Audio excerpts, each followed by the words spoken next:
Made रेमेडीमध्ये आपलं स्वागत आहे. मी आज लिंबाची माहिती सांगत आहे. लिंबू स्वादाने आंबट असते. कागदी लिंबू अधिक गुणकारी असते. लिंबाचे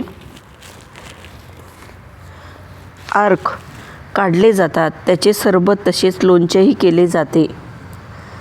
जठरात दूषित अन्नविकाराने झालेली उलटी बंद होण्यासाठी लिंबाच्या फोडी साखर घालून चोखाव्यात. रक्तपित्ताचा त्रास होत असल्यास लिंबाचे सरबत घ्यावे.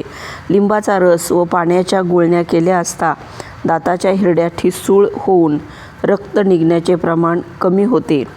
पोटात दुखत असेल तर लिंबू व आल्याचा रस थोडी साखर घालून प्यावा. लिंबू व कांद्याचा रस थंड पाण्यातून घेतल्यास अपचनामुळे होणारा अतिसार बरा होतो. लिंबाचा रस गरम पाण्यातून रोज रात्री झोपण्यापूर्वी घेतल्याने सर्दी बरी होते. अर्धा चमचा लिंबाच्या रसात मध घालून वाटल्यास तीव्र खोकला व दम्याचा जोर कमी होतो.